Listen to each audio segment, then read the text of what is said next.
Et donc, yo tout le monde, c'est Newt, et on se retrouve pour une nouvelle vidéo.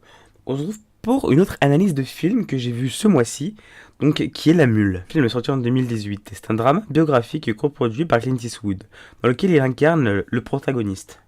Voici le résumé du film. Earl Stone est vétéran de la guerre de Corée et ancien horticulteur, est aujourd'hui âgé de 90 ans. Endetté jusqu'au cou, et sans réelle perspective d'emploi, il accepte un job facile et lucratif pour le compte d'un cartel de la drogue mexicaine. Pardon.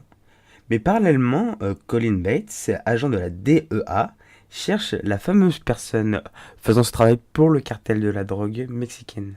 Donc après, voici mon avis sur le film, que j'ai clairement aimé. J'ai aimé découvrir ce film, sa façon d'aborder des termes qui peuvent arriver à certaines personnes dans notre propre monde à nous, surtout que c'est inspiré d'une histoire vraie. Comment les malheurs arrivent et s'enchaînent sur le pauvre Hurley, et que il a beaucoup de mal à sortir. Après tout ce qui était musique, décor, ils étaient vraiment agréables, beaux, et j'ai passé un bon moment à découvrir tout ça. Les musiques étaient placées au bon moment, correctement. Même que les décors, on avait de beaux travelling. J'ai vraiment apprécié découvrir les paysages qu'ils nous offraient. Après, clairement, Clint Eastwood, j'ai redécouvert, on va dire, la personne dans ce film-là, parce que j'ai regardé plusieurs films de lui étant beaucoup plus jeune, donc j'en ai pas de grands souvenirs. Mais pour moi, il était tout à fait bien dans ce rôle. Il l'interprétait comme il fallait. Et après, surtout pour un budget de 50 millions, ce film était juste sublime. Moi, clairement, je peux le donner un 9,5 sur 10. Parce qu'il y a quand même quelques défauts que je pourrais lui accorder, malgré le fait que ce soit toujours inspiré d'une histoire réelle, hein, je précise. Et il y aurait peut-être eu quelques petites changements que j'aurais peut-être voulu voir dedans, qui auraient pu, pour moi, rendre le film un petit peu mieux, à mon avis. Par exemple, le fait que tout s'enchaîne d'un coup. Il fait la première course pour racheter sa baraque, mais tout dégringole. Après, c'est la vie, quoi. Tout peut dégringoler du jour au lendemain. Mais pour moi, j'aurais bien voulu voir des moments où il n'était pas obligé de faire ses courses pour sauver sa famille, sauver sa femme, etc. etc. J'aurais aimé voir un Clint Eastwood, ou Earl Stone, comme vous préférez, heureux de quelques temps. Il a été heureux à un moment où il a tout stoppé dans le film.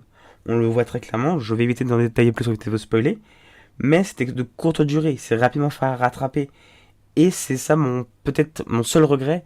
C'est qu'il n'a pas eu de moment assez beau pour lui.